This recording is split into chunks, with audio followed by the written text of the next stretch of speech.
Yes so hi everyone and warm welcome to our next revision lecture. हमारे 2 chapter हो चुके हैं and yes interlinking के कुछ वीडियोस हमारे अभी आएंगे। पहले हम प्लेस ऑफ सप्लाई की भी बात कर लेते हैं। चैप्टर नंबर 3 ये कौन से एक्ट का है? This is of the IGST act.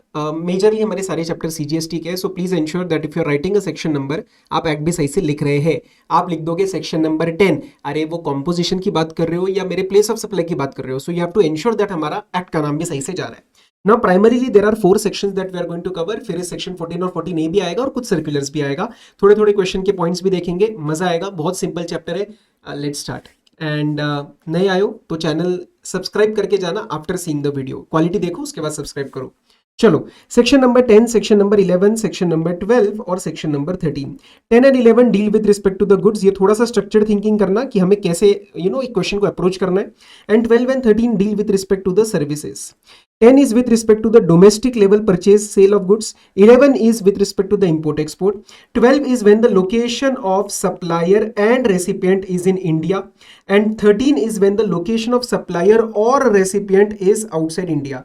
Now many a times while writing the answer, आप क्या लिखते हो?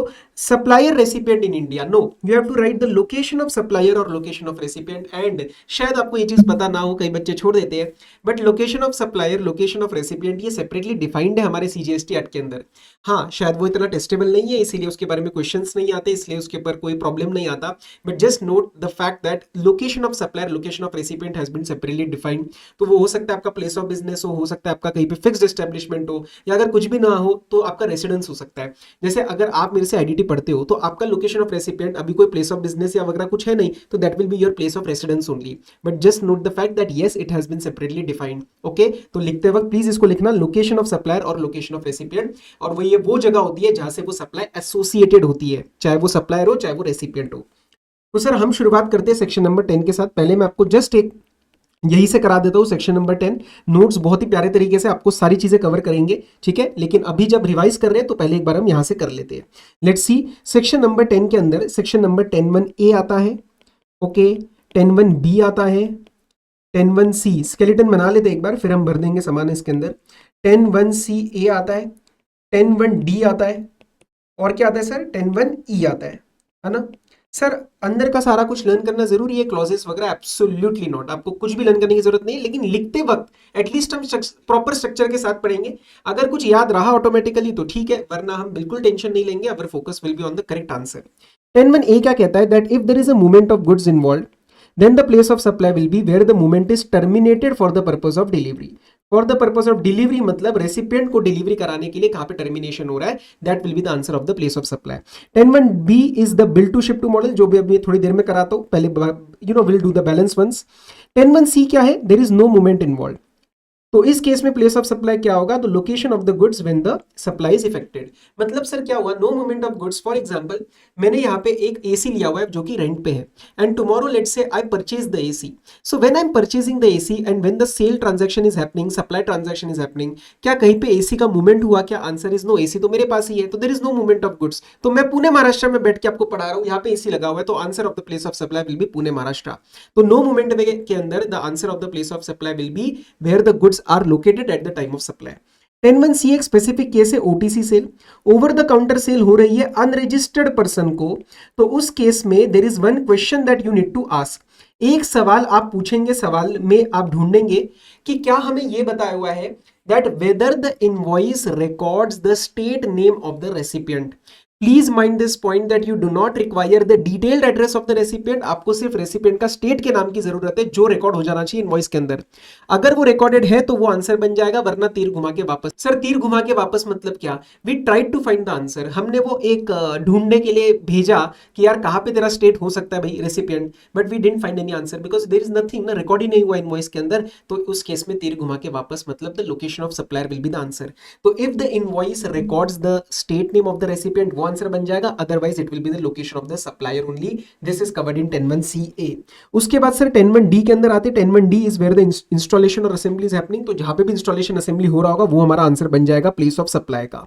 ठीक है, इंस्टॉलेशन और असेंबली।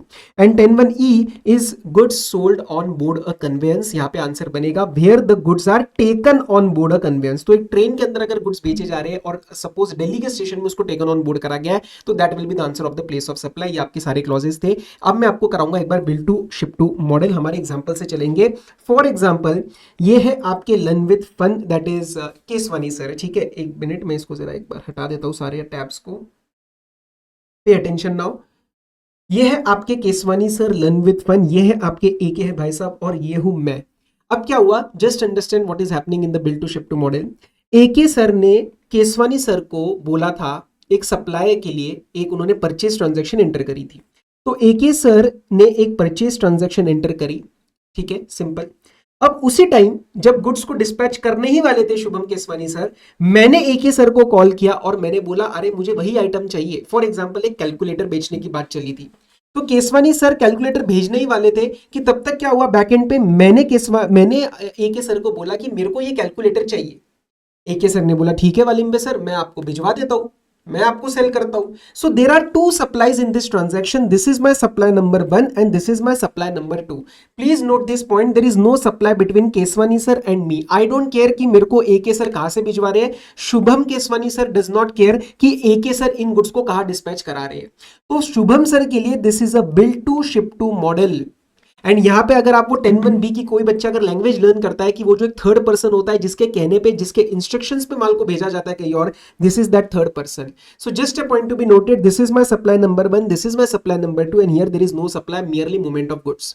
इस वाले केस में 10(1)(b) लगेगा and the answer of place of supply will be the principal place of business of this third person. And इस केस में लगेगा आपका 10(1)(a। क्यों sir, there is a movement of goods. But sir movement तो इन्होंने कराया, अरे काहे फर्क पड़ता है बहू, क्या फर्क पड़ता है।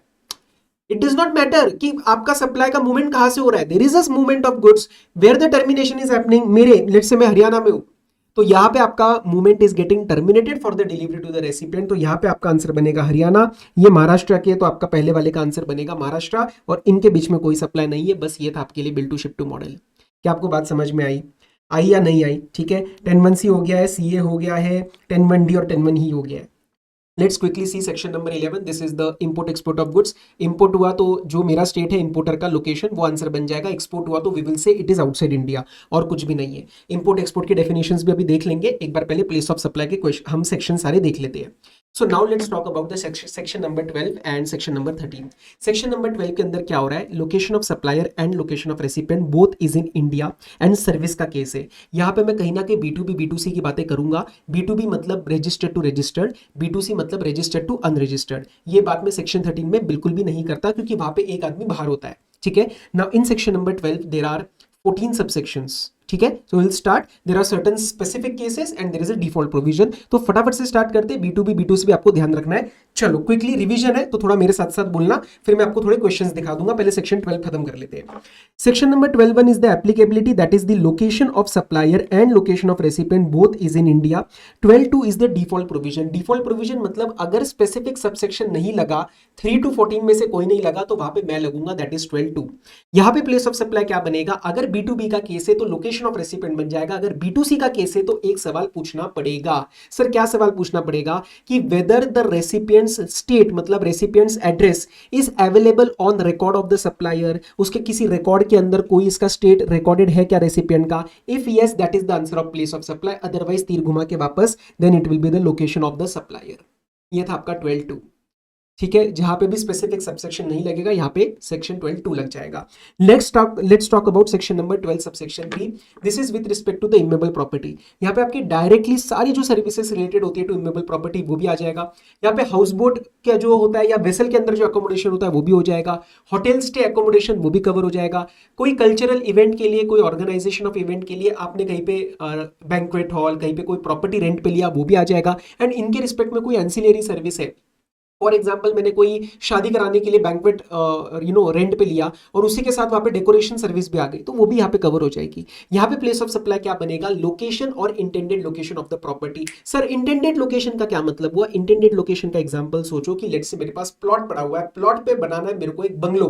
क्या करना है, मेरे पास एक प्लॉट पड़ा हुआ है और प्लॉट पे मुझे एक बंगलो बनवाना है।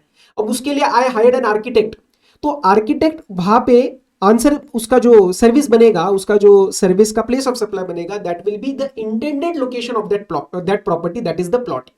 अभी प्लॉट पे बिल्डिंग खड़ा नहीं हुआ ना, तो वो इंटेंडेड लोकेशन है, वहां पे कल को प्रॉपर्टी आने वाली है। सो लोकेशन और intended location of that property और बोट और वेसल। लेकिन सर अगर ये लोकेशन आउटसाइड इंडिया है, to avoid the GST loss, बाहर प्लेस ऑफ सप्लाई होगा तो हमारे इंडिया में जीएसटी कैसे कलेक्ट होगा?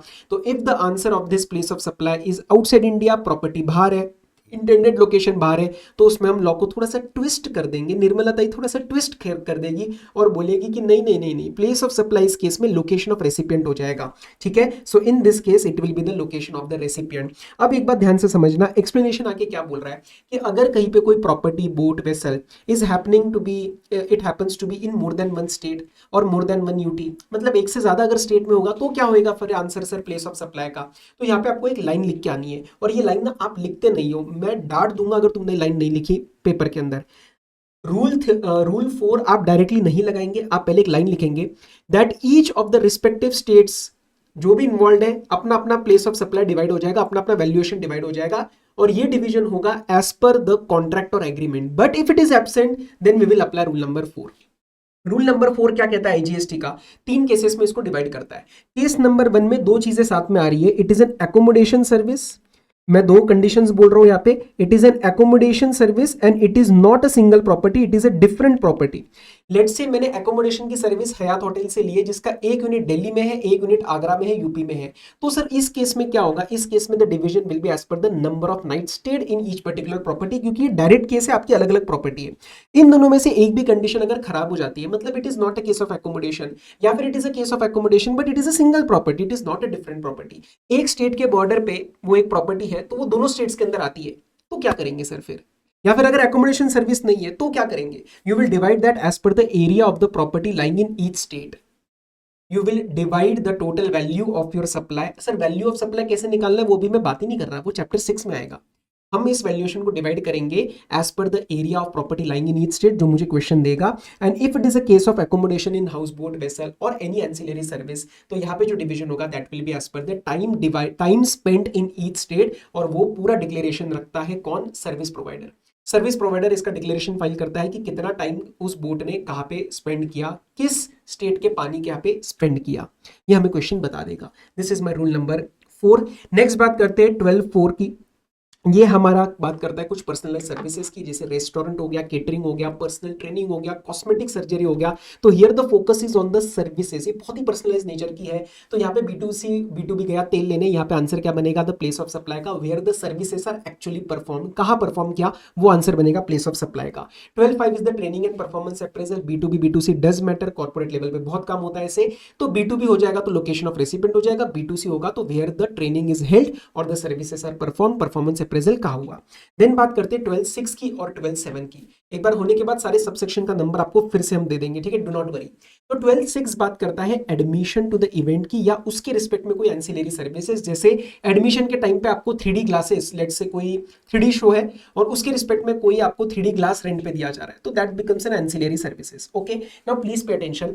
एडमिशन टू इवेंट के अंदर again does not matter B2B है B2C है, आपको हम एडमिट कर रहे हैं किसी एरिया में, किसी इवेंट में, तो जहां पे वो इवेंट हेल्ड है that will be the answer of the place of supply, जहां पे वो इवेंट एक्चुअली हेल्ड है। It can also be a park, amusement park, splash water park होता है, वो इमेजी का होता है, वहां की एंट्रीज वो भी सब इसके अंदर कवर हो जाएंगी। Then let's talk about section number 12 subsection 7। ये है organisation of event, ancillary services plus assignment of sponsorship. Sponsorship assign करवाना, कोर स्पॉन्सरशिप जो मेन स्पॉन्सरशिप की सर्विस होती है उसके लिए जो 12.2 लगता है, लेकिन अगर आप असाइनमेंट का काम कर रहे हैं, असाइन करके दे रहे हैं और उसका आपको पैसा मिल रहा है, that is kind of an ancillary to organisation of event, तो वो 12.7 के अंदर आ जाएगा। अगेन B2B B2C मैटर्स, यहाँ पे B2B है तो फिर आपका वही लोकेशन ऑफ रेसिपिएंट हो जाएगा, B2C है तो where the event is actually held. लेकिन अगर ये इवेंट आउटसाइड इंडिया हो गया, अगर ये इवेंट आउटसाइड इंडिया हो गया तो प्रॉपर्टी की जैसा उसको खींचातानी करनी पड़ेगी and the answer will be the location of recipient, और रेसिपिएंट तो इंडिया में है ना। ऐसी बात हमने इमेबल प्रॉपर्टी के केस में करी थी, जैसे if the property happens to be outside India, तो उस केस में लोकेशन ऑफ रेसिपिएंट हमने आंसर बनाया था। सेम चीज आपको यहां लगानी है। 12.7 is very very testable. Just एक पॉइंट दिमाग के अंदर रखना, a very important point, just pay attention that if it is a case of B2B, please don't see the event location, don't see the location of event IC आपको confuse करने का try करेगा, ठीक है। हो सकता है ये इवेंट आउटसाइड इंडिया और फर्क नहीं पड़ता ना, अगर रजिस्टर्ड है इंडिया के अंदर, B2B का केस है तो वही आंसर बन जाएगा, आपको बाकी कुछ देखने की जरूरत ही नहीं है फिर, ठीक है। If the event is held in more than one state तो वही घिसी-पिटी लाइन कॉन्ट्रैक्ट एग्रीमेंट की डालनी है। इफ नॉट रूल 5, लेकिन रूल 5 कुछ अलग से नहीं कहता, वो कहता है आप गैप लगा दो, जनरली एक्सेप्टेड अकाउंटिंग प्रिंसिपल। तो 12/7 में बिट्टू श्रुति याद रख लेना, these are the event managers.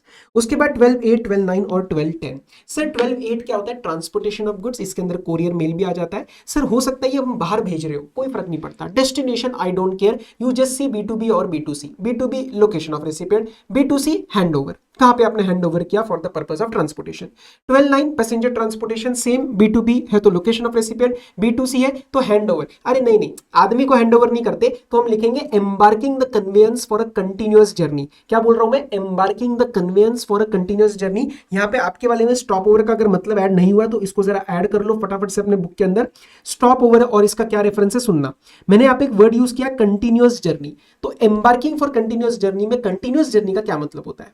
Continuous journey होती है विदाउट ब्रेक, चाहे एक टिकट हो, दो टिकट हो, आप पूरी एक जर्नी लगातार ट्रैवल कर रहे हैं जिसके अंदर कोई ब्रेक नहीं होना चाहिए। सर ब्रेक का क्या मतलब होता है? Stop over. And what do mean by stop over? Stop over मतलब उसके लिए वन या सिंगल, वन और मोर देन वन अलग टिकट इशू हुई है, ठीक है। एंड उसमें आप कर क्या रहे हो? स्टॉप ओवर में यू आर इधर disembarking the conveyance to resume it later और you are changing the conveyance. मतलब सर सिंपल सी बात, मैं सपोज यहां से जा रहा हूं दिल्ली, मैं दिल्ली से दुबई जा रहा हूं और मैं दुबई से जा रहा हूं लंदन, ठीक है। मेरा कोई यहाँ पे बीच में स्टॉप ओवर नहीं है, मैं कन्वेंस भी चेंज नहीं कर रहा हूं और मेरा कहीं पे भी कोई I am not disembarking and resuming it later. And ऐसा भी नहीं है कि इसके लिए कोई अलग से मेरे को टिकट इशू हुई है। It is just one journey for me, तो ये आपका एक कंटिन्यूस जर्नी बन जाएगा। लेकिन अगर आप दुबई पे लेट से एक लेओवर में उतर रहे हो, आप 6-8 घंटे के बाद चढ़ रहे हो, उसके लिए आपका एक सेपरेट टिकट और सेपरेट इनवॉइस है, तो फिर वो स्टॉप ओवर की डेफिनेशन में आ सकता है। और स्टॉप ओवर में आ गया तो फिर ये जर्नी आपकी सेपरेट मानी जाएगी, ये जर्नी आपकी सेपरेट मानी जाएगी, बिकॉज कंटिन्यूअस जर्नी का आपका एक एम्बार्केशन पॉइंट रहेगा। And just a point to be noted, please ये चीज ध्यान रखना, जो भी आपकी रिटर्न जर्नी रहेगी, जो भी आपकी रिटर्न जर्नी रहेगी, that will be considered as a separate journey, वो आपकी एक सेपरेट जर्नी मान ली जाएगी। तो उसका place of supply you will be determining separately, आप उसका एक separately place of supply determine करेंगे। क्या आपको बात समझ में आई? ठीक है, चलो नेक्स्ट पे चलते हैं। अब एक इशू आता है कि सर B2C में आपने बोला that we have to see the place of embarkation for the continuous journey, but what if there is a right which is given for a future use and the point of embarkation is not known. देखो B2B में future use है तब भी फर्क नहीं पड़ेगा because you have the location of recipient, but B2C में अगर फ्यूचर यूज है तो आज तो एम्बार्केशन पॉइंट अपने को पता ही नहीं है, तो क्या करें? क्या कर सकते हैं बताओ? फिर स्पेसिफिक से बाहर हो जाएगा, स्पेसिफिक सबसेक्शन से अगर कोई केस बाहर हो जाता है तो वहां पे लग जाएगा आपका डिफॉल्ट प्रोविजन, ठीक है। जैसे for example Delhi metro card, वो अलग बात है, अब मेट्रो एग्जेम्प्ट होता है तो प्लेस ऑफ सप्लाई क्यों निकालेंगे, but I am just giving an example कि मटेरियल में भी ये है और इसका जस्ट एक अंडरस्टैंडिंग कि ऐसा कब हो सकता है, तो दिल्ली मेट्रो कार्ड का एक एग्जांपल बन सकता है, ठीक है। 12/10 we talk about the services on board a conveyance, here you will see the first schedule point of the departure for the conveyance for the journey, first schedule point of the departure. समझ में आया? This was my 12/10, तो 8, 9 और 10 समझ में आया। अब बात करते हैं 11, that is the telecom sector, तो इसके अंदर डेटा, इंटरनेट, मोबाइल वगैरह सब आ जाएगा। If it is with respect to some fixed hardware, telecom line है, लीज लाइन है, केबल सर्किट है, डिश एंटीना है, तो चेक करो वो फिक्स्ड हार्डवेयर कहाँ पे ले डाउन करा है, जहां पे वो फिक्स्ड हार्डवेयर होगा वहीं पे उसका बेनिफिट आ रहा होगा, तो that will be the answer of the place of supply. Postpaid connection है तो आपको सिर्फ और सिर्फ बिलिंग एड्रेस चेक करना है। प्रीपेड है तो आपके अलग अलग केस बन सकते हैं। देखो प्रीपेड में फर्स्ट केस बन सकता है the prepaid voucher is being sold, या फिर प्रीपेड का कनेक्शन का जो रिचार्ज किया जा रहा है वो सेलिंग एजेंट के थ्रू किया जा रहा है, तो कंपनी का एजेंट है तो वहीं पे कहीं ना कहीं वो पेमेंट आ रही है और वहीं पे कहीं ना कहीं वो बेनिफिट दिया जा रहा है, तो वहां पे क्या आंसर बनेगा? Address of the agent on record of the supply.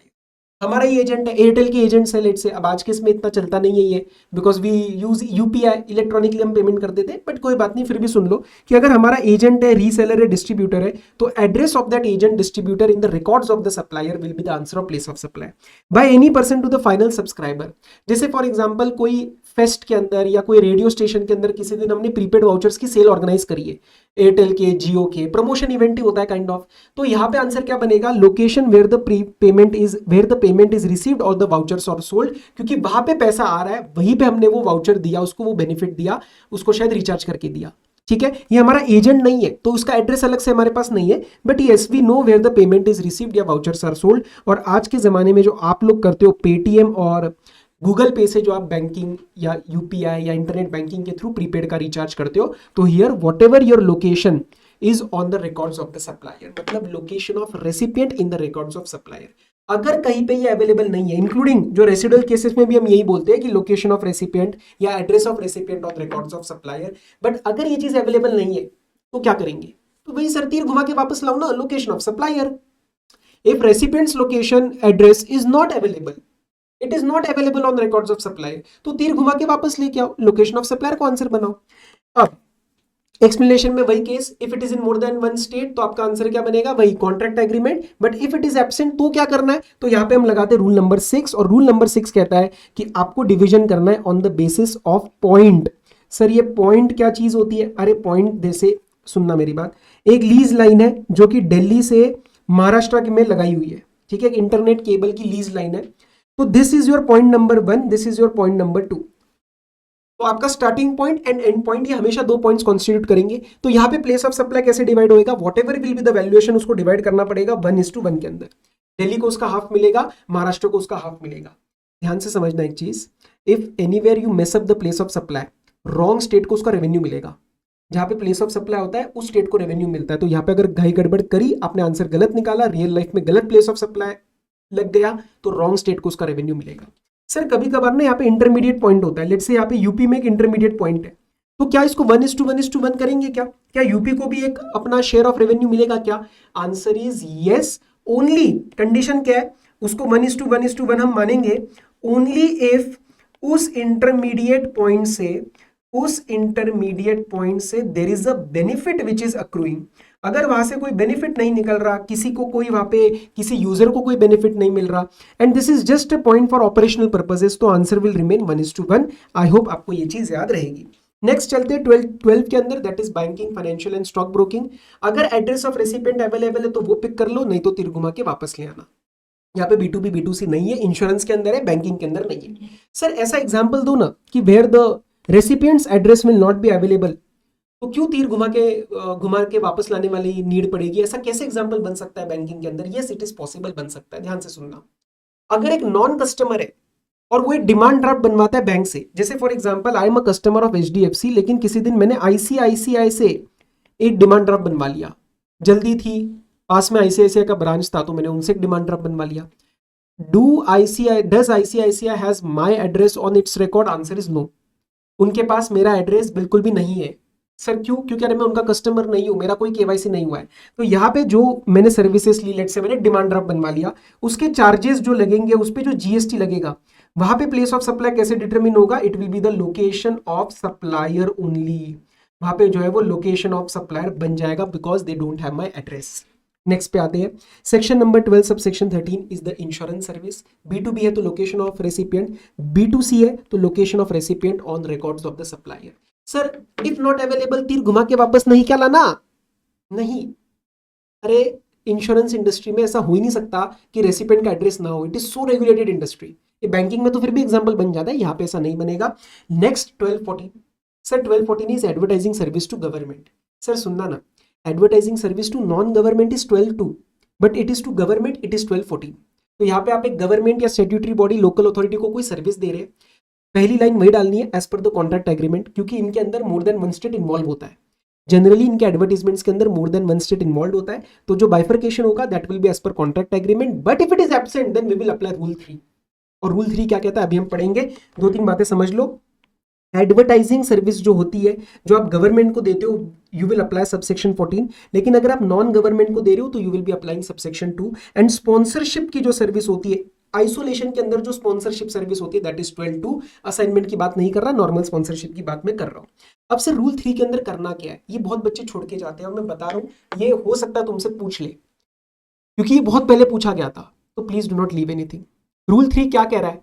Rule 3 सिर्फ मुझे एक चीज बोल रहा है कि सर आपके पास एक वैल्यू है, this is a service to government, उसका एक वैल्यूएशन निकल रहा है, अब उसको मुझे हर एक स्टेट में डिवाइड करना है, क्योंकि वो जो ऐड है ना गवर्नमेंट की, लेट्स से गवर्नमेंट की कोई नई स्कीम आ रही है, let's say make in India initiative, तो मेक इन इंडिया की ऐड करानी है, तो जनरली गवर्नमेंट एक स्टेट में नहीं ऐड कराता, 5, 8, 10 स्टेट्स में ऐड कराता है।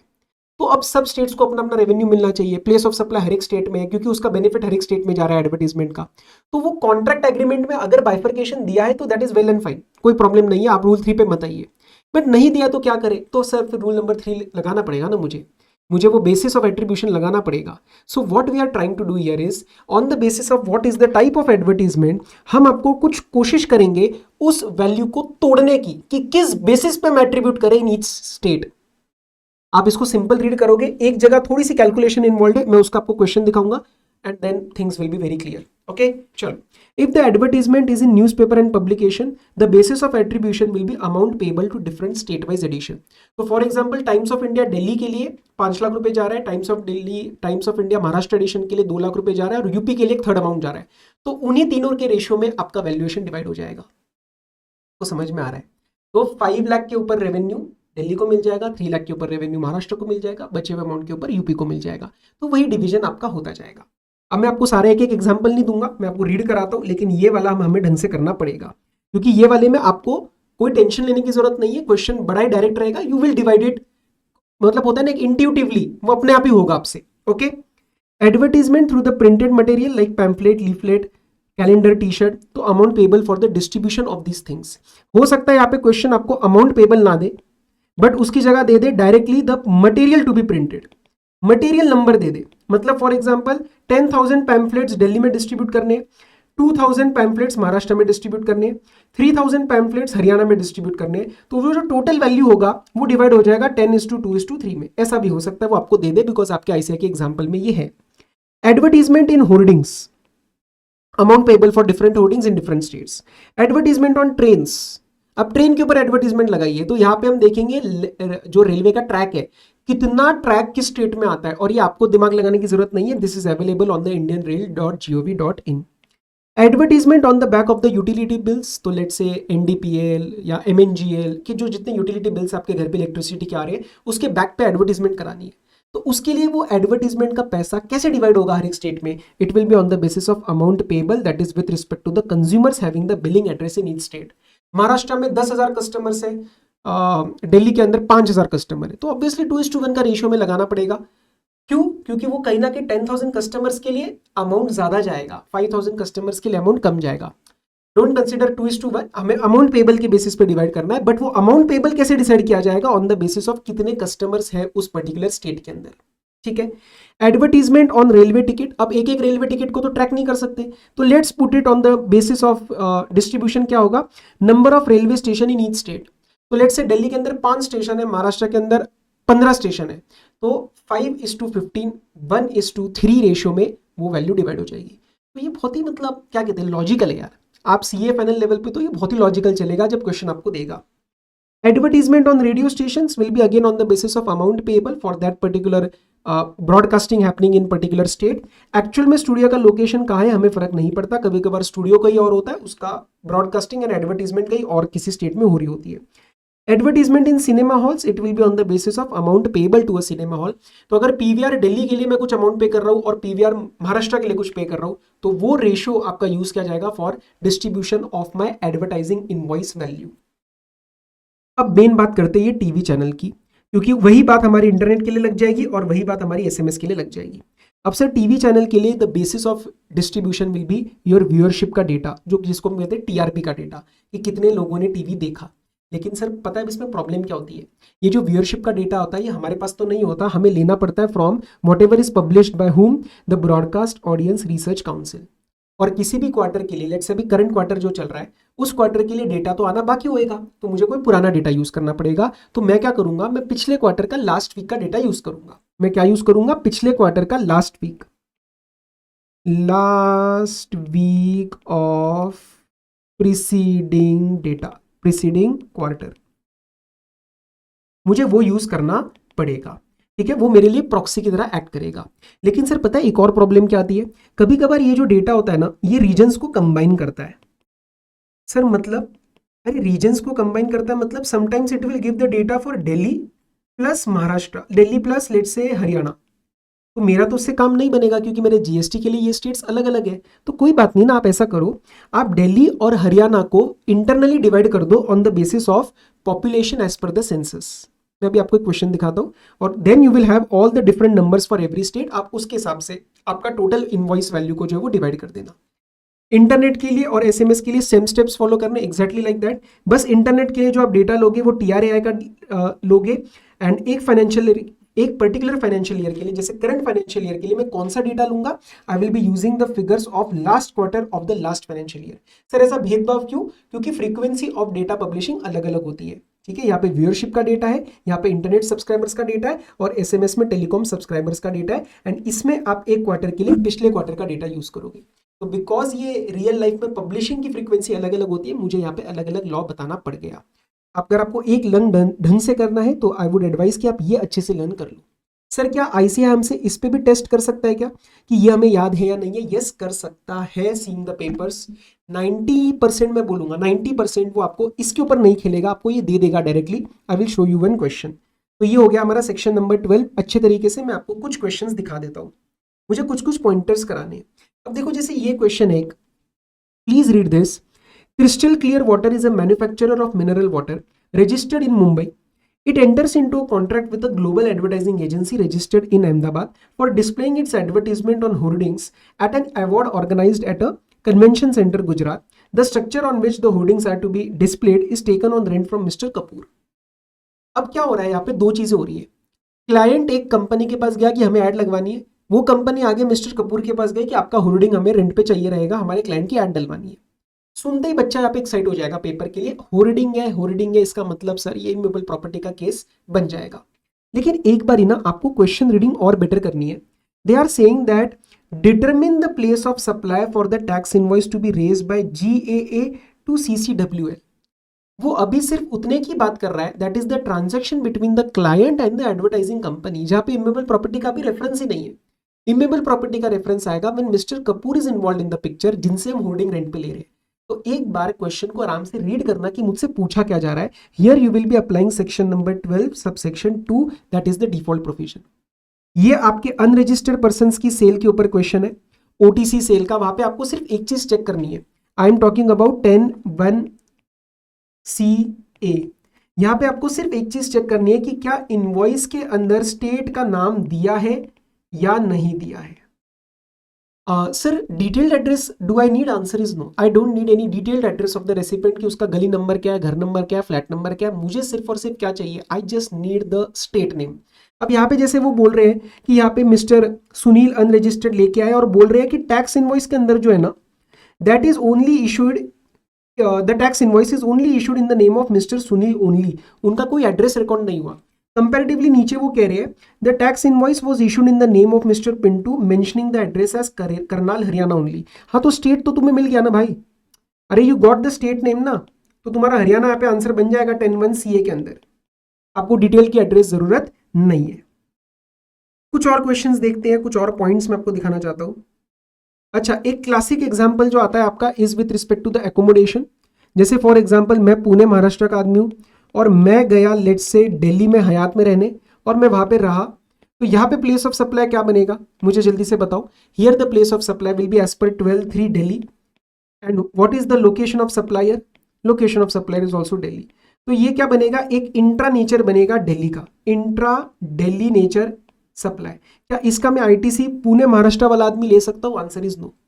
एक किसी और स्टेट का इंट्रा नेचर का ITC मैं यहाँ पे नहीं ले सकता बिकॉज मैं दूसरे स्टेट में हूँ, the state government is different. And ऐसा नहीं होता कि आप आधे CGST का ले सकते, no it doesn't happen that way, और ये एक फंडामेंटल नेचर है टू अंडरस्टैंड। ठीक है, तो इमेबल प्रॉपर्टी में सब जगह आप देखोगे इंट्रा नेचर ही बन के आता है, इंट्रा नेचर बन के आता है because the place of supply is the location of the property itself. Okay, चलो मैं आपका और भी कुछ दिखाता हूँ। जैसे ये क्वेश्चन नंबर 10 चेक करो। Riya is a person who is registered under GST in Karnataka. She transports certain goods by air to Mrs. Iyer, who resides in Florida. The air cargo operator by which the goods are transported is registered in Bangalore. Determine the place of supply. तो मुझे सबसे पहले बताओ यहाँ पे आप गलती क्या करते हो। सेक्शन 12 के अंदर, सेक्शन 13 के अंदर आपको रेसिपिएंट पहचानना है। रेसिपिएंट का मतलब क्या होता है, the person who is liable to pay the consideration. आपको सबसे पहले वही चीज सही से समझनी है कि 2 क्लॉज 93 रेसिपिएंट के अंदर ही is the person liable to pay the consideration. तो यहाँ पे Iyer is not the recipient, यहाँ पे Riya is the recipient and Riya is registered. तो this is a B2B case और ये किसके अंदर फॉल करेगा, ये 12(8) के अंदर फॉल करेगा। Answer will be Mysore Karnataka. इस पे आ जाओ, जैसे for example Digvijay residing in Maharashtra is travelling with Hira Airlines provided with movie on demand service on board entertainment. मतलब ये आपका 12(10) का केस बन जाएगा। सर मुझे सबसेक्शन नहीं याद, कोई बात नहीं, आपको ये तो याद रहेगा कि सर्विसेज ऑन बोर्ड कन्वेंस के अंदर first schedule point of departure क्या रहेगा, वो आपका आंसर बनेगा। तो ये बोल रहे on board entertainment during Delhi Maharashtra leg of Bangkok Delhi Maharashtra flight. तो ये लेग के अंदर लिया, लेकिन first schedule point of departure क्या बनेगा, वो आपका बैंकॉक बनेगा। ये चीज मत भूलना, ये आपका आंसर बन जाएगा। उसके बाद यहाँ पे क्या पूछ रहे, देखो Krishna Devaraya a manager is transferred from Bareilly to Bhopal. Mister Krishna देविया's family stationed in Kanpur. He hires the North carriers registered in Uttar Pradesh to transport the goods from Kanpur to Bhopal. आपको ना क्वेश्चन अलग अलग तरीकों से कंफ्यूज करने का ट्राई करेगा, हम कंफ्यूज नहीं होंगे। हम सिर्फ ये देखेंगे कि भैया रेसिपिएंट कौन है, रेसिपिएंट है कृष्ण देवराया, क्या वो रजिस्टर्ड है, नहीं। तो हम देखेंगे where the goods are handed over for transportation. Hand over कहां से कहां होने वाले, प्लीज पे टेंशन, कानपुर में हैंड ओवर होंगे क्योंकि वो यहां से भोपाल की तरफ जाने वाले हैं। तो आपका आंसर प्लेस ऑफ सप्लाई का क्या बनेगा, आपका आंसर बनेगा कानपुर। वो यहां से जा रहा है, वो वहां पे शिफ्ट हो रहा है, उसका ट्रांसफर यहां से वहां हुआ, आई डोंट केयर। सामान कहां से कहां जा रहा है, फैमिली का सामान शिफ्ट कर रहे हैं, फैमिली जी कानपुर में है, तो कानपुर आंसर बन जाएगा। नेक्स्ट क्वेश्चन पे आप ध्यान देना, ये आपका वो जो हमने अभी अभी व्यूअरशिप के ऊपर हमने डेटा देखा, उसका डिवीजन कैसे करना है, बहुत ही सिंपल है। एक स्टैट्यूटरी बॉडी है जो कि गवर्नमेंट एडवर्टीजमेंट से डील कर रही है, उन्होंने एक प्रेस ऑर्डर निकाला है मून प्लस चैनल को, जो कि स्टेट ए के अंदर रजिस्टर्ड है for telecasting and advertisement of the government. तो ये 12-14 के अंदर चला जाएगा। This advertisement is being telecast in A, B, C, D and E। तो पांचों के पांचों इस आंसर के अंदर प्लेस ऑफ सप्लाई में आएंगे। अगर कॉन्ट्रैक्ट एग्रीमेंट में वैल्यू डिवाइडेड है तो ठीक है, नहीं तो हमें रूल नंबर 3 लगाना पड़ेगा। The total value is 10 lakh, जिसको मुझे डिवाइड करना पड़ेगा। You are required to determine the place of supply attributable to all these 5 states। आपको नेचर भी निकालना है, आपको लायबिलिटी भी निकालनी है, और आपको यह भी बताना है कि एक इनवॉइस निकलेगा या अलग अलग स्टेट वाइज निकलेगा। सर स्टेट वाइज तो अलग अलग निकालना पड़ेगा, इंट्रा का तो आप एक निकाल सकते हो, लेकिन इंटर के तो अलग अलग निकलेंगे, प्लेस ऑफ सप्लाई अलग अलग होगा। यू रिमेंबर राइट, ये रिवीजन है इसलिए एक्सपेक्ट कर रहा हूं। इनवॉइस के अंदर प्लेस ऑफ सप्लाई आपको मैंडेटरी होता है if it is a inter state supply.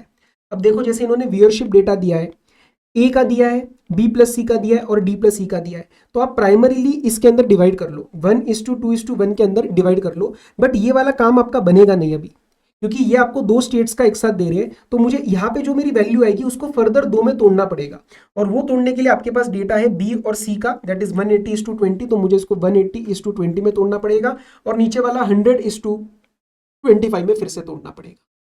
Is this clear, समझ आ रहा है। और उसके बाद जो आपका आंसर आएगा ए स्टेट के लिए, वो आपका इंट्रा नेचर बन जाएगा, क्योंकि हमारा जो सप्लायर है मून चैनल वो भी स्टेट ए के अंदर है, और बचे हुए आपके सारे इंटर बन जाएंगे, जिनके लिए आपके सेपरेट इनवॉइसेस जाएंगे। आप इसको कैलकुलेटर पे फिर सॉल्व करना, आपका आंसर बन जाएगा।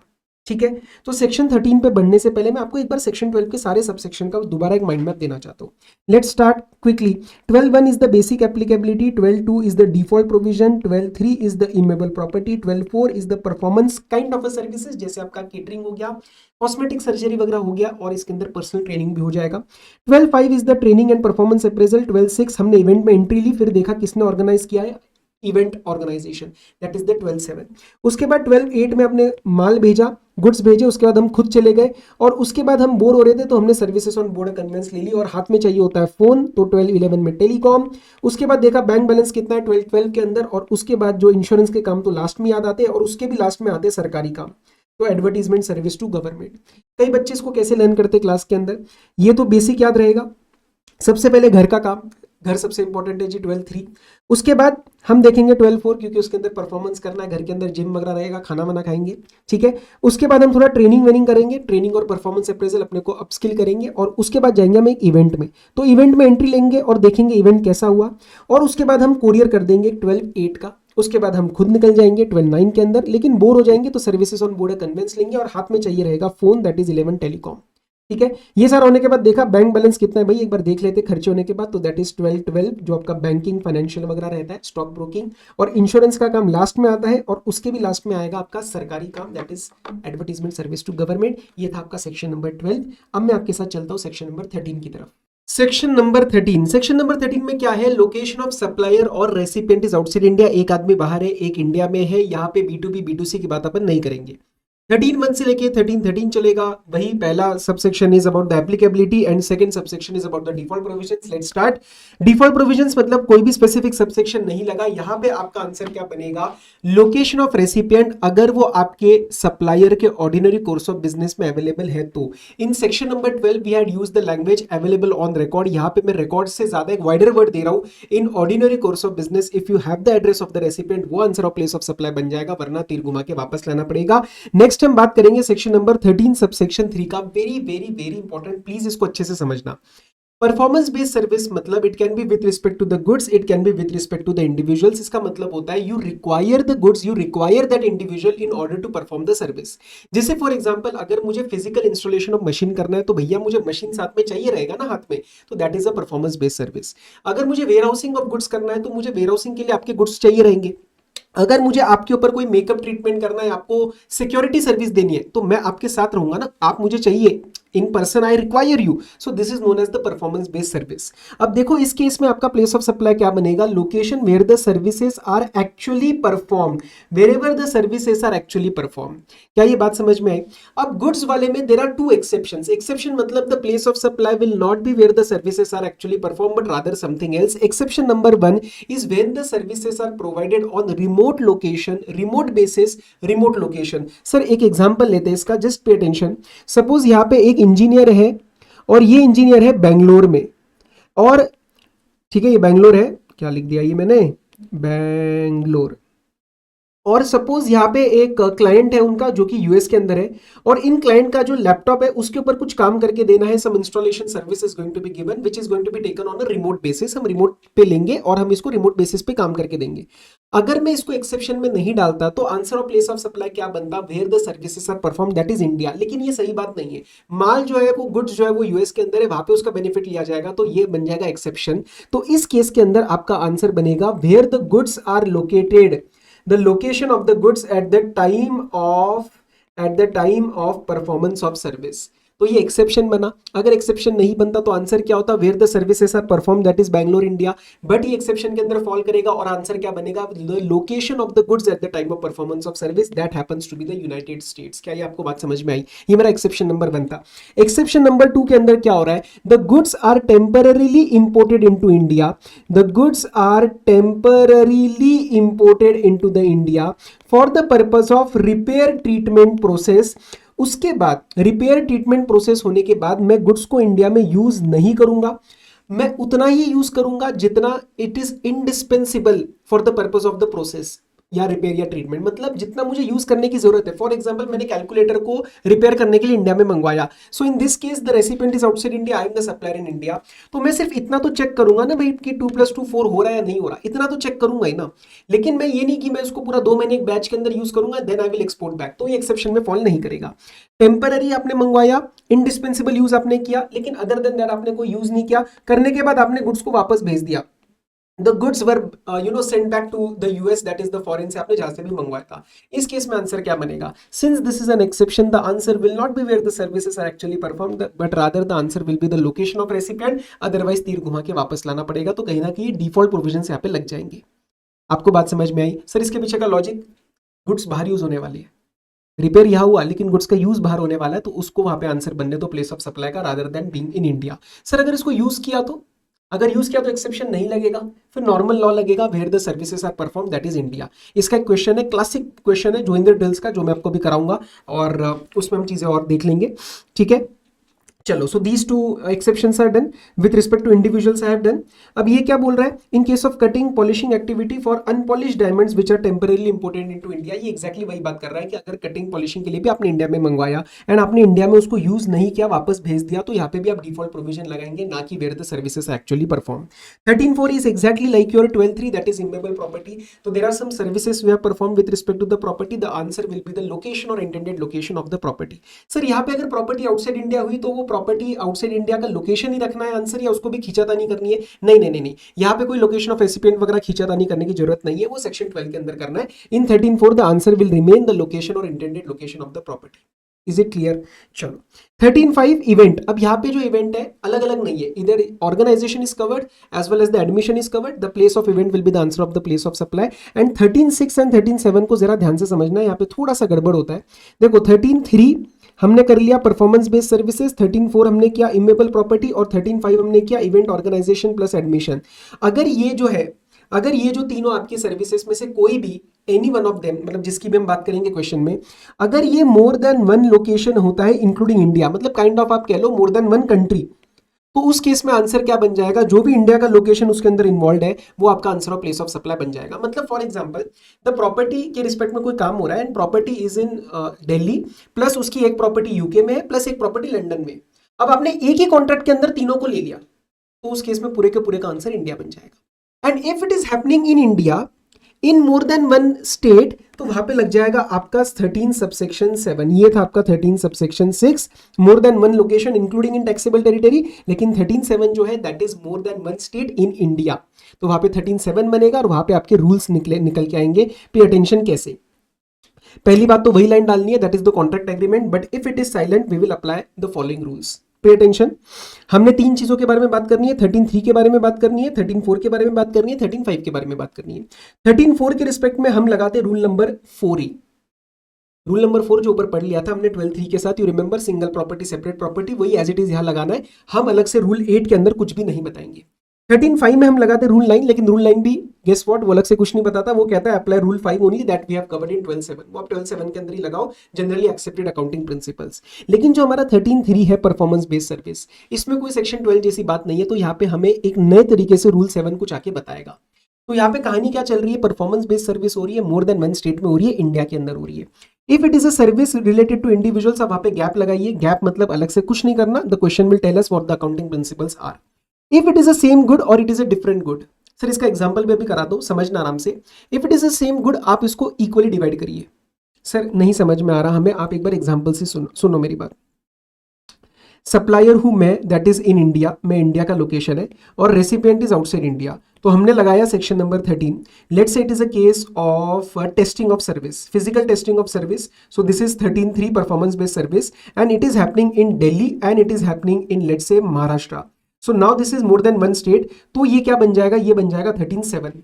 मतलब अगर इंडिविजुअली इन्वॉल्वमेंट है 13(3) का हो सकता है, 13(4) का हो सकता है, 13(5) का हो सकता है। लेकिन जब ये तीनों में से कोई भी सर्विस एक कॉन्ट्रैक्ट के अंदर more than one location including India बन जाता है, तो वो फॉल कर जाएगा 13(6) के अंदर। और इन तीनों में से 13(3), 4, 5 में से सिंगल कॉन्ट्रैक्ट के अंदर मोर देन वन स्टेट में आता है इन इंडिया, वो बन जाएगा 13(7) के अंदर। तो इस केस में ये 13(7) में आ जाएगा। ये 13(3) के अंदर एनालाइज नहीं होगा, ये 13(7) के अंदर एनालाइज होगा। अब 13(7) के अंदर हमने क्या बोला कि लेट्स से ये जो मशीन है वो एक ही मशीन है जिसका टेस्टिंग एक बार हो रहा है दिल्ली के अंदर, एक बार हो रहा है महाराष्ट्र के अंदर। सो this is the same item, same goods, दोनों में आपका 1:1 के अंदर the place of supply will B divided. But let's say it is a different goods. For example ये जो रेसिपिएंट है इसका मैं मशीन का टेस्टिंग नहीं कर रहा, मैं उसके गाड़ी की सर्विसिंग कर रहा हूं। Again it is a performance based service. For servicing I require the car. Let's say उसकी दो कार है, एक है ऑडी और एक है लेट्स से ऑल्टो। ऑल्टो जो है वो सर्विस हो रही है महाराष्ट्र के अंदर, ऑडी सर्विस हो रही है दिल्ली के अंदर। तो यहाँ पे अब प्लेस ऑफ सप्लाई 1:1 नहीं डिवाइड होगा, यहाँ पे डिवाइड होगा on the basis of invoice value of Audi and Alto. तो मेरा जो यहाँ पे सर्विसिंग का इनवॉइस है, मुझे उसको डिवाइड करना पड़ेगा दिल्ली और महाराष्ट्र के अंदर in the ratio of invoice value of that goods, that is in my case the cars, Audi and Alto. यही बात आपको यहाँ पे समझनी है, ये आपके आईसीए मटेरियल का एग्जाम्पल है। समझ में आ रहा है आप लोगों को? चलो 13(8) की बात करते हैं। In case of 3 specified services the answer of place of supply will be the location of the supplier of services. Case number 1, services by a bank financial institution to its account holder. Account holder मतलब interest bearing account है, NRE NRO account भी हो सकता है। Second is the intermediary services. Intermediary का मतलब क्या होता है? There are 3 parties in the transaction where 2 parties are dealing with each other. I am the person intermediary, मैंने इन दोनों को मिलवाया और मैंने बीच में कमीशन अर्न किया। मैं अपने ओन अकाउंट पे कोई सप्लाई नहीं कर रहा, सप्लायर और रेसिपिएंट इन्वॉल्व है, मैं सिर्फ अपना कमीशन खा रहा हूं उन दोनों को मिलवा के। ठीक है, that is the basic meaning of intermediary services. And third is the renting of motor vehicle including yacht up to the period of 1 month. And excluding aircraft excluding vessel. तो एयरक्राफ्ट वेसल को आपने एक भी दिन के लिए rent पे दिया तो वो 13.8 के अंदर नहीं जाएगा, वो 13.2 के अंदर जाएगा। आपने नॉर्मल मोटर व्हीकल या यॉट को 1 मंथ से ज्यादा हायर करने के लिए दिया तो वो चला जाएगा 13.2 के अंदर। लेकिन यहाँ पे अगर वो रहा तो 13.8 के अंदर। The answer will be the location of the supplier of services. ठीक है, गुड्स ट्रांसपोर्ट इज ओमिटेड तो वहां पे आप 13.2 लगाएंगे। बाकी ये दोनों एग्जैक्टली लाइक योर 12.9 एंड 12.10 है। That is passenger transportation, embarkation for continuous journey, और 13.11 services on board conveyance, first schedule point of departure for that journey. OIDAR, अब सर थोड़ा सा ओइडार के बारे में बात कर लेते हैं। What do you mean by OIDAR? OIDAR का मतलब क्या होता है? Online information database access and retrieval services. इसका मतलब होता है दो चीजें। यहाँ पे आपकी दो कंडीशंस लगती है। First, there is a use of electronic and IT, मतलब आपका इंटरनेट, आईटी मत लिखो, इंटरनेट मींस लिख लो आप। बस दिमाग में रखना कि यहाँ पे इंटरनेट का यूज कर रहे हैं हम, ठीक है, to provide the service. And second, it is impossible without internet. तो फॉर एग्जाम्पल मैं नेटफ्लिक्स बिना नेट के नहीं देख सकता, तो डाउनलोड कर लूंगा। अरे डाउनलोड के लिए भी तो नेट चाहिए ना। तो ई बुक हो गया, नेटफ्लिक्स हो गया, ऑनलाइन एडवर्टाइजिंग हो गया, मेरा पढ़ाना आपको हो गया, ये सब ओइडार सर्विसेज होती है। क्या बात समझ में आ रही है?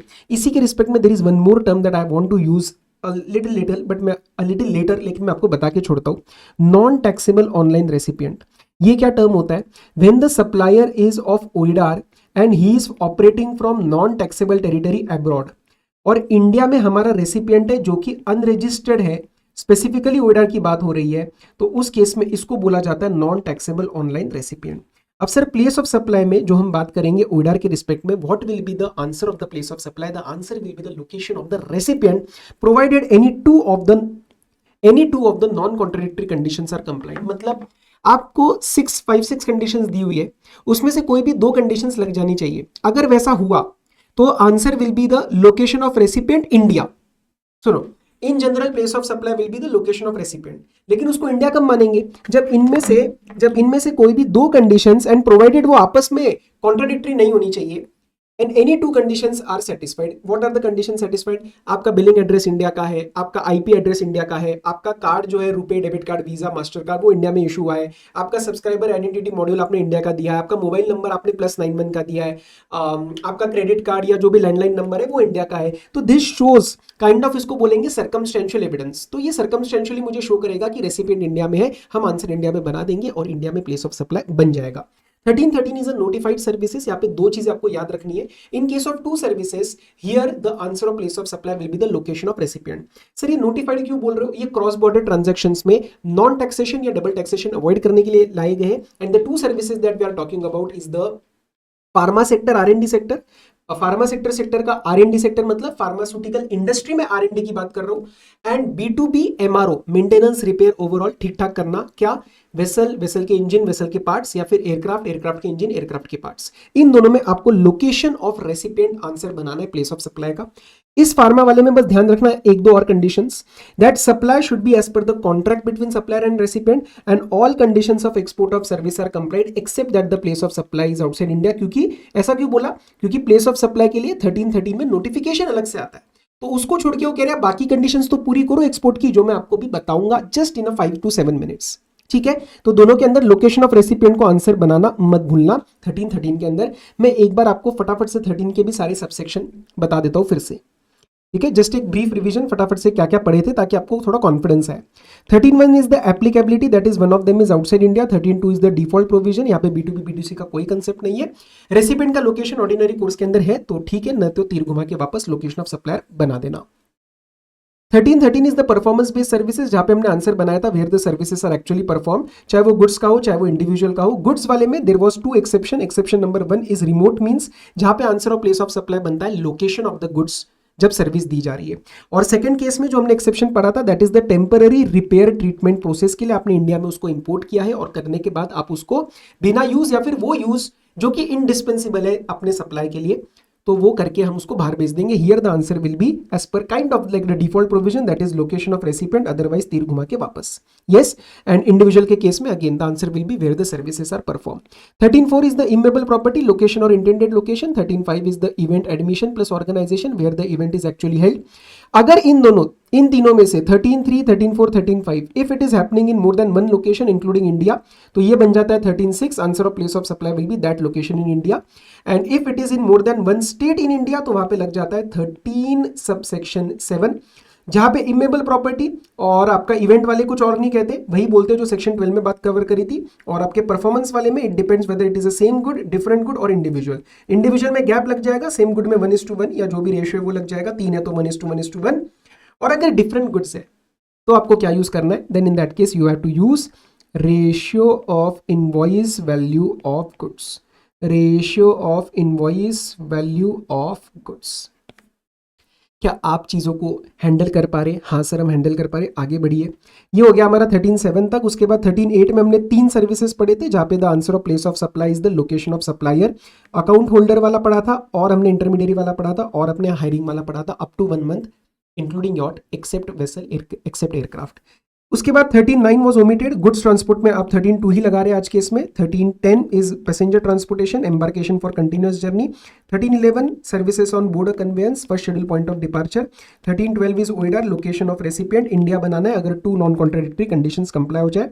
13.13 was notified location of recipient, pharmaceutical B2 pharmaceutical R&D and B2B MRO services. हो गया? आप ऐसा 4-5 बार करो ना, आपको सब कुछ याद आ जाएगा। You will learn everything, it's all about your mindset.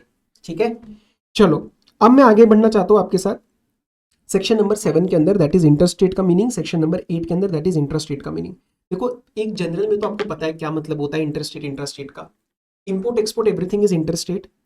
In general interstate क्या होता है, location of supplier and place of supply is in different states और डिफरेंट ड्यूटीज। ठीक है, लेकिन यहाँ पे एक बहुत ही प्यारा सा एक इंटरप्रिटेशन निकल के आने वाला है, जो मैं आपको क्वेश्चन के साथ ही कराऊंगा। तो मोटा मोटा समझ लो, location of supplier place of supply एक स्टेट के अंदर नहीं है या एक यूटी के अंदर नहीं है, अलग अलग है, तो वो बन जाएगा इंटरस्टेट। इंपोर्ट एक्सपोर्ट हमेशा इंटरस्टेट बनेगा। एसईजेड डेवलपर या एसईजेड यूनिट जब भी सप्लाई में इन्वॉल्व है, इधर टू और बाय, वो सप्लाई कर रहा है या उसको सप्लाई हो रहा है, it will always be an interstate supply. ठीक है, और यहाँ पे एक रेसिडरी क्लॉज लगता है, जो मैं अभी आपको क्वेश्चन बोल रहा हूँ उसके अंदर मैं लगाऊंगा। रेसिडरी क्लॉज क्या कहता है कि अगर कहीं पे कोई सप्लाई नहीं बन पाई इंट्रा के अंदर या इंटर के अंदर भी कहीं और नहीं बन पाई, तो वो हमारे पास, हम उसको अपना लेंगे। किसी बच्चे को अगर कोई घर नहीं मिला तो हम उसको अपना घर देंगे, तो वो इंटरस्टेट बन जाएगा। ठीक है, रेसिडुअल क्लॉज बोलते हैं इसको। और एक आता है हमारा इंट्रा। इंट्रास्टेट क्या होता है? इंट्रास्टेट मतलब location of supplier and place of supplies in one state और वन यूटी। ठीक है, एसईजेड डेवलपर यूनिट कभी भी इंट्रा नहीं बनेगा, इंपोर्ट एक्सपोर्ट कभी भी इंट्रा नहीं बनेगा। और एक होता है सप्लाई टू टूरिस्ट। टूरिस्ट का मतलब क्या होता है? जो नॉन इमिग्रेंट पर्पज के लिए, मतलब नॉर्मल घूमने फिरने के लिए आया है, कोई रहने नहीं आया, तो टूरिस्ट को जो भी सप्लाई होती है it is always an interstate supply. Sir यहाँ पे एक मीनिंग आता है एस्टेब्लिशमेंट ऑफ डिस्टिंक्ट पर्सन कैसे मानना है, तो दिस इज जस्ट लाइक आपका 25/4, 25/5। एक स्टेट में 2 यूनिट है, एक स्टेट में 1 यूनिट एंड दूसरे स्टेट में 1 यूनिट है, या फिर इंडिया में 1 यूनिट है and my outside India that is the non taxable territory, उसके अंदर एक मेरा यूनिट है, तो ये आपस में क्या बन जाएंगे सारे? Establishment of distinct person. This is used in the definition of export of services. Section 9 करो, फिर आपको इंपोर्ट एक्सपोर्ट का डेफिनेशन हम समझाएंगे। Supply in the territorial waters, ये बड़ा ही सिंपल है। अगर लोकेशन ऑफ सप्लायर या प्लेस ऑफ सप्लाई पानी में है, तो पानी तो आंसर नहीं बन सकता, किसी स्टेट को ज्यूरिसडिक्शन देना पड़ेगा। तो यहाँ पे आपका लोकेशन ऑफ सप्लायर या place of supply nearest coastal state बन जाएगा। तो जैसे for example it is 3 kilometres from state A and 8 kilometres from state B, तो आपका स्टेट ए आंसर बन जाएगा। समझ में आ रहा है? चलो अब मैं फटाफट से एक बार आपको इंपोर्ट एक्सपोर्ट की डेफिनेशंस बता देता हूँ। देखो गुड्स के अंदर there is no analysis involve because physical item है। तो import of goods is bringing the goods from abroad to India. Export of goods means taking the goods from India to outside India. Services के अंदर हम थोड़ा सा चर्चा करेंगे। Services के अंदर if it is a case of import and it is a case of export, तो इंपोर्ट ऑफ सर्विस में there are 3 conditions.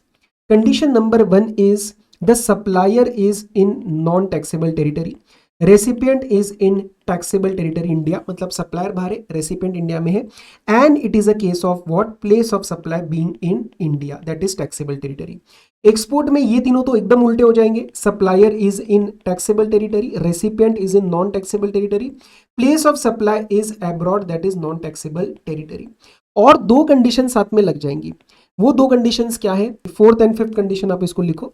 This is my 4th condition that whatever is the payment that you are receiving, that payment जो आप पैसा receive कर रहे हो अपने service का, that should be in a convertible forex और INR wherever permitted. Freely convertible forex में पैसा होना चाहिए and INR wherever permitted. INR कहाँ पे परमिटेड है? नेपाल भूटान में जनरली वो परमिट किया गया है। और fifth is they should not be the establishments of distinct person, मतलब मेरा एक यूनिट है दिल्ली में और मेरा ही एक ब्रांच है यूएस के अंदर, तो ये इसको एक्सपोर्ट करके यहाँ पे एक्सपोर्ट ऑफ सर्विस के डेफिनेशन को फुलफिल नहीं करेगा। समझ में आ रहा है? और ये जो वर्ड मैं यूज कर रहा हूं, they should not be the establishment of distinct person as per what? As per the explanation to section number 8, as per the explanation to section number 8। I hope this is clear. अब मैं थोड़ा सा आगे बढ़ता हूं आपके साथ। Section number 14 और सेक्शन नंबर 14A के अंदर इसका फंडामेंटली आप चीजों को जरा समझना, यहाँ पे फंडामेंटल अंडरस्टैंडिंग वीक रहती है। सेक्शन 14 की बात हो रही है when it is a case of OIDAR and the supplier is in non taxable territory and the recipient is non taxable online. Recipient बोले तो ये एक अनरजिस्टर्ड पर्सन है। फॉर एग्जाम्पल आप एक स्टूडेंट हो, और आप एक ई बुक खरीद लेते हो, ठीक है। आप रात को एक दिन पढ़ाई से बोर हो जाते हो और आप लेट से यूके के एक पब्लिशर से ई बुक खरीद लेते हो, तो you are a non taxable online recipient because this is an OIDAR service. इसमें इंटरनेट के बिना ई बुक आप परचेज और एक्सेस नहीं कर सकते, तो ये यूके में बैठा है। तो यू रिमेंबर मैंने आपको ये पहले भी बताया था चैप्टर 2 के रिवीजन में that if it is an import of services का केस तो it is under reverse charge mechanism except NTOR. Why? Because अगर आप यहाँ पे आप जैसे स्टूडेंट को हम बोल दें कि reverse charge mechanism RCM is covered under section number 24 mandatory registration, और अगर मैं आपको बोल दूं कि आप यहाँ पे टैक्स का पेमेंट करिए, तो क्या आप मेरे से खुश रहेंगे अगर मैं ऐसा लॉ बना दूं? नहीं सर, पॉसिबल ही नहीं है ना, आप थोड़ी ना रजिस्ट्रेशन लोगे। इसीलिए इंपोर्ट ऑफ सर्विसेज के अंदर लिखा जाता है एक्सेप्ट एनटीओआर, क्योंकि वहां पे सेक्शन 14 आएगा और बोलेगा कि ऐसे केसेस के अंदर ये जो पब्लिशर है उसको इंडिया में रजिस्ट्रेशन लेना पड़ेगा, उसको आईजीएसटी का पेमेंट करना पड़ेगा under the forward charge mechanism. उसके लिए registration is mandatory under section number 24 and the type of registration is single registration under the simplified registration scheme. ये सब आप चैप्टर 8 में भी पढ़ते हैं, अंडर सिंप्लीफाइड रजिस्ट्रेशन स्कीम। आप समझे इस बात को? यस, लिंकिंग हो रही है चैप्टर 2 के साथ। ओके, तो यहां पे लगता है ये सेक्शन नंबर 14।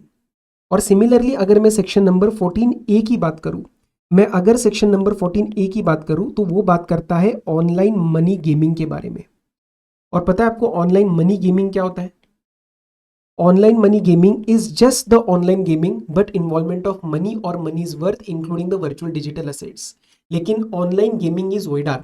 बेटा जी एक बात ध्यान से सुनना, ऑनलाइन गेमिंग, ठीक है, सिर्फ अगर आप ऑनलाइन गेमिंग मेरे से पूछेंगे तो दैट इज ओइडार, क्योंकि वहां पे इंटरनेट का यूज होता है और ओइडार के डेफिनेशन के अंदर एग्जांपल्स में ये कवर्ड है।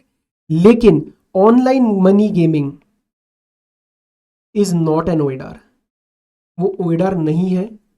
वो एक गुड्स की तरह माना जाएगा। क्यों माना जाएगा गुड्स की तरह? Because it is a specified actionable claim and all actionable claims are goods. Goods के डेफिनेशन में हम ये चीज पढ़ते हैं, इट इंक्लूड्स गुड्स, ठीक है। तो ऑनलाइन मनी गेमिंग के लिए सेक्शन नंबर 14A लगेगा। अगेन कब? जब supplier is in non taxable territory. अगर सप्लायर इंडिया में है तो वहां पे नॉर्मल लॉ लगेगा, लेकिन अगर सप्लायर नॉन टैक्सेबल टेरिटरी के अंदर है तो वहां पे आपका सेक्शन 14A लगेगा। और यहां पे अगेन फॉरवर्ड चार्ज मैकेनिज्म लग जाएगा, आईजीएसटी का पेमेंट करना पड़ेगा, मैंडेटरी रजिस्ट्रेशन लेना पड़ेगा, सिंगल रजिस्ट्रेशन लेके अंडर सिंप्लीफाइड रजिस्ट्रेशन स्कीम। लेकिन सर आपने 14A के अंदर रेसिपिएंट के बारे में कुछ बोला नहीं। Yes, absolutely correct. यहाँ पे रेसिपिएंट कैन बी रजिस्टर्ड और यहाँ पे रेसिपिएंट कैन बी अनरजिस्टर्ड, वो दोनों हो सकता है। आप इस चीज का हमेशा ध्यान रखेंगे। क्या ये बात समझ में आ रही है? 14 के अंदर recipient has to be unregistered.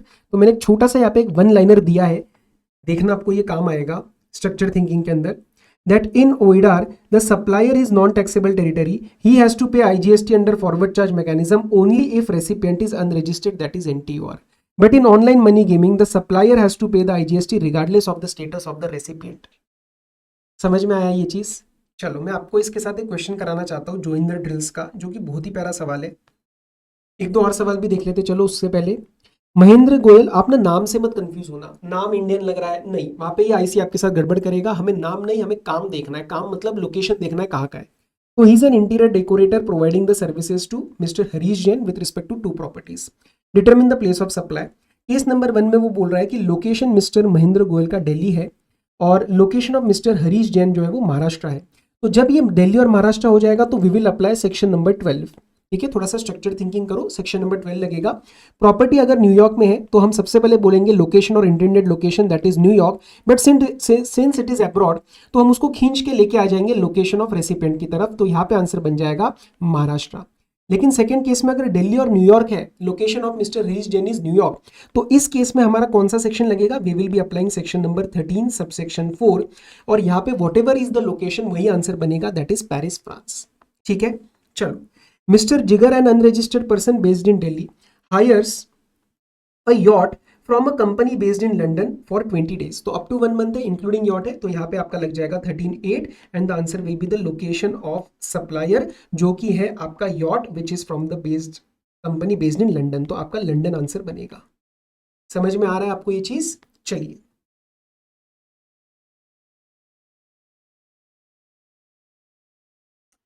ये देखो, decor an interior decorator firm located at Dehradun enters into contract with Diego of Italy. Structured thinking services है, one of them is outside India 13, providing interior decoration services in respect of two properties, one located at Dehradun and another in Italy।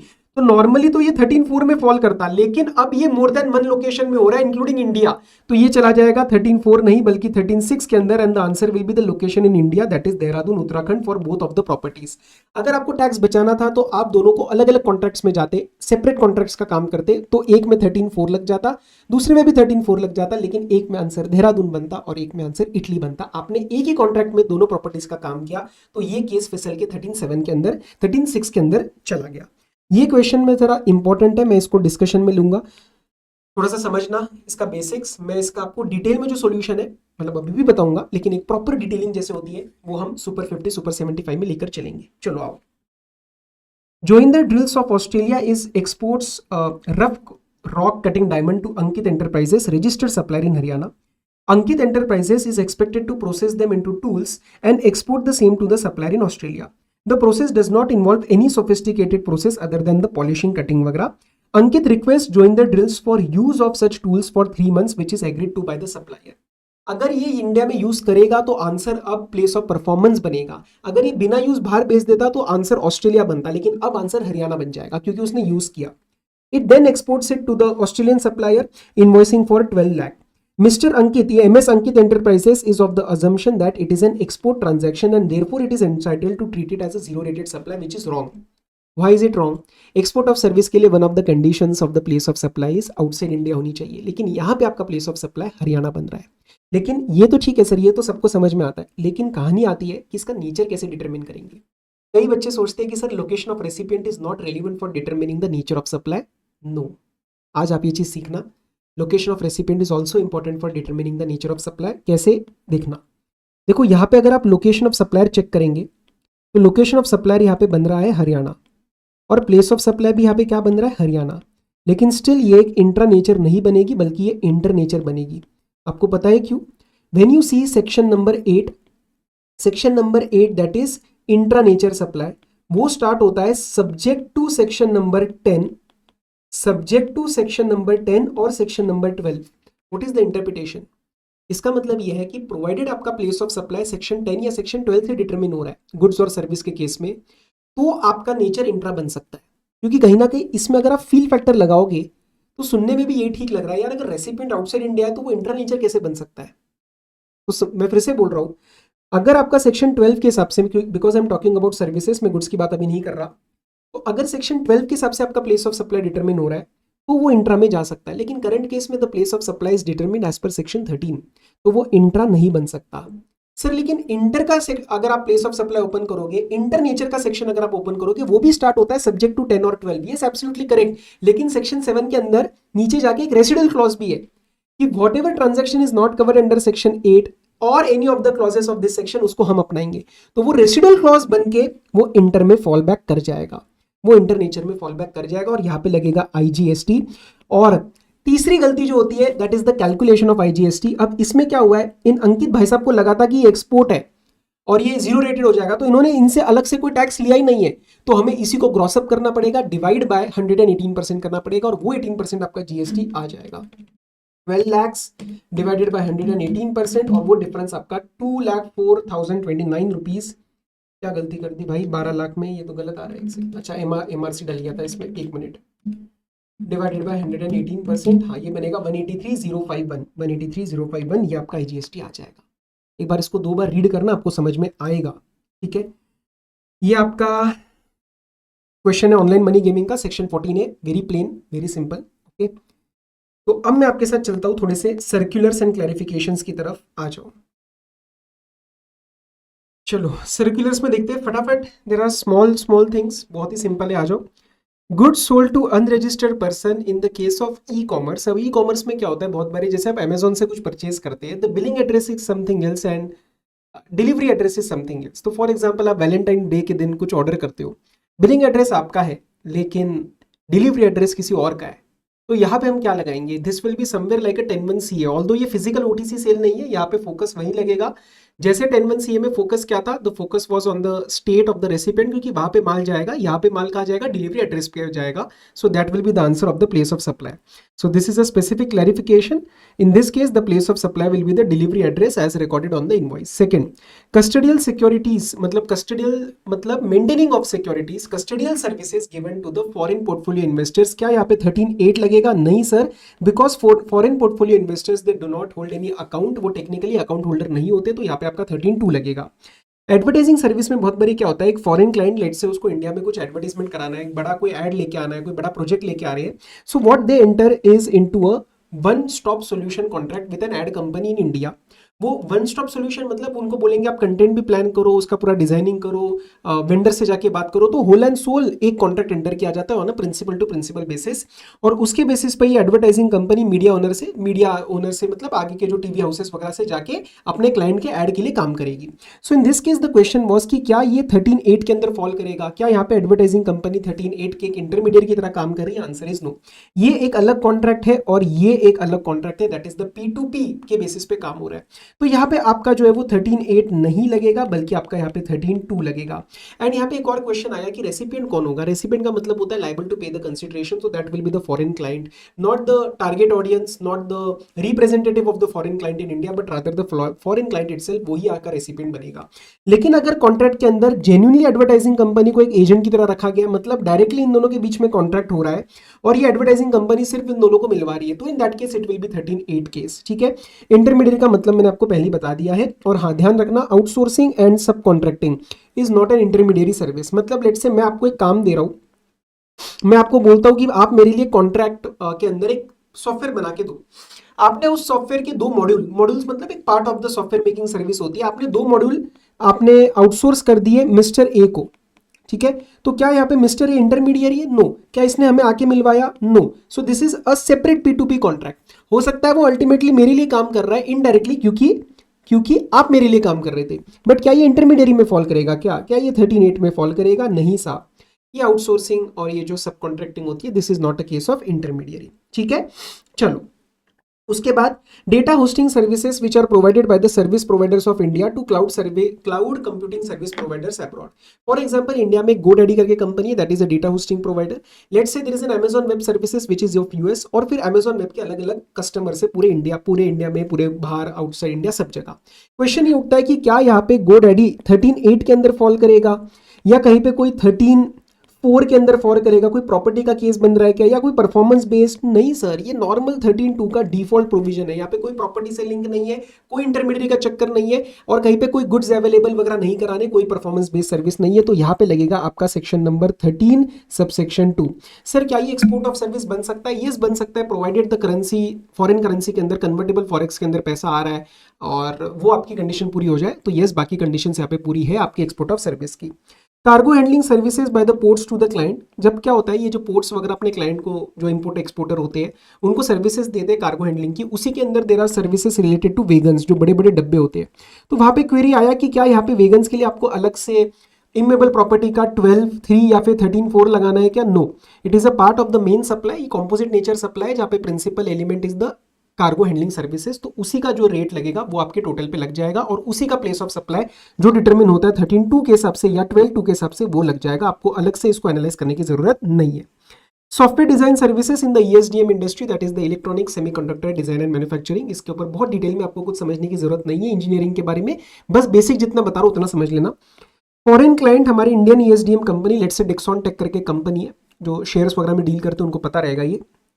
तो ये जो foreign client है इनको ना IP blocks देते हैं और डिजाइन रिक्वायरमेंट देते हैं कि हमें ऐसा ऐसा एक मॉड्यूल बना के दो, सॉफ्टवेयर बना के दो जो हम अपने प्रोडक्ट में यूज करेंगे। डिक्सॉन उसको बना के वो सारा आउटपुट जो होता है, IC होते हैं, इंटीग्रेटेड सर्किट्स होती है, वो क्लाइंट को या क्लाइंट के मैन्युफैक्चरर को, लेट से चाइना में, उसको देता है।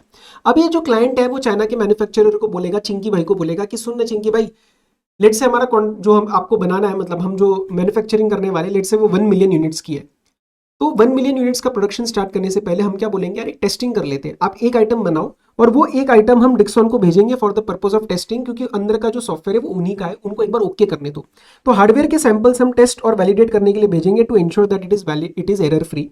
अब जो डिक्सॉन ये टेस्टिंग सर्विस दे रहा है, इसको हमें अलग से एनालाइज करना है क्या, एंड देन उसके ऊपर परफॉर्मेंस बेस्ड सर्विस 13.3 का प्लेस ऑफ सप्लाई लगाना है क्या? Answer is no. क्यों? It is a part of the bundle.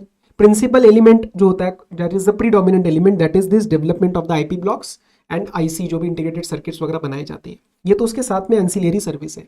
यहाँ पे एक चीज मुझे लगता है ICA कल को घुमा सकता है कि कल को लेट से टेस्टिंग मेन वाला जो जिसने ये IC बनाया, ये IP ब्लॉक्स बनाए, ये नहीं दे रहा, लेट से टेस्टिंग के लिए हमने किसी थर्ड पार्टी को रख लिया, लेट से इन्फोसिस, तो फिर वहां पे अलग से उसका पैसा दिया जाएगा, वो एक अलग सप्लाई बन जाएगा और उसका प्लेस ऑफ सप्लाई फिर 13.3 के अंदर फॉल करेगा, performance based service, because I require that sample for the purpose of giving the testing services. उसके बाद ये कुछ नहीं है यार, होर्डिंग एडवर्टाइजिंग के अंदर there is nothing there, just understand, छोटा सा पार्ट है। बर्गर किंग वाला एग्जांपल लेते हैं जो हमारे पुरानी बुक में भी था।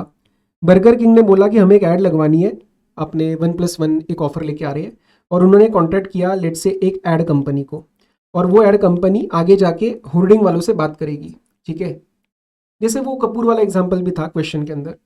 अब यहाँ पे basically there are 2 supplies, this is supply number 1 and this is supply number 2। ये जो है आपकी सप्लाई नंबर 1, इसके अंदर प्लेस ऑफ सप्लाई डिटरमिन किया जाएगा 12.2 के हिसाब से, लोकेशन ऑफ रेसिपिएंट, ये आंसर बन जाएगा, ठीक है, B2B B2C चेक करके। और ये जो सप्लाई हो रही है एडवर्टाइजिंग कंपनी और होर्डिंग, यहाँ पे 2 केसेस पॉसिबल है। केस नंबर 1, होर्डिंग वाले भैया इनको बोलते हैं कि ठीक है आप एक मनी पे अस एन अमाउंट ऑफ मनी, और ये जो सप्लाई, ये जो होर्डिंग है आप उसके राइट्स ले लो। Is hoarding a immovable property? Answer is yes, land से अटैच्ड है, तो उस केस में आपका लग जाएगा 12.3, ठीक है, 12.3 लग जाएगा या 13.4, बट जनरली इंडिया में होएगा ये, तो ये 12.3 के अंदर फॉल करेगा। कभी कभार ये जो होर्डिंग वाले भैया है वो पता है क्या कहते हैं, वो कहते हैं कि हम आपको इसका राइट तो नहीं देंगे, आप बता दो आपके क्लाइंट का क्या वहाँ पे डिस्प्ले कराना है, हम डिस्प्ले कराएंगे, you will not have any control on the hoarding, we will only retain the control, but आप बताओ उस पर डिस्प्ले क्या कराना है। तो फिर वहाँ पे लग जाएगा 12.2 डिफॉल्ट प्रोविजन, क्योंकि वहाँ पे इमेबल प्रॉपर्टी के रिस्पेक्ट में राइट्स असाइन नहीं हो रहे। जनरली अगर क्वेश्चन साइलेंट रहेगा तो हम 12.3 ही लगाएंगे, बस ये था इसके अंदर, और कुछ भी नहीं है। और इसके साथ होता है आपका चैप्टर का दी एंड। मैंने क्वेश्चंस भी यहाँ पे इंपॉर्टेंट आपके साथ पिक किए, और आई होप आपको ये चीज़ अच्छे से समझ में आई होगी, जितना भी हमने 1 घंटा 1.5 घंटा लगाया। जस्ट इंश्योर करना कि इसके क्वेश्चन साथ साथ कर लेना, एक बार 12-13 प्रॉपर रिव्यू कर लेना, बाकी कंसेप्ट्स और सर्कुलर्स मैंने 100% कराए आपको। आई होप दिस वॉज यूजफुल। हो सके तो एक फीडबैक मैसेज कमेंट बॉक्स के अंदर, और like subscribe, because it helps me to reach more students in a genuine organic manner, ठीक है। तो चलो नेक्स्ट रिवीजन में मिलेंगे, उससे पहले all the very best, study well, take care, be safe, bye bye.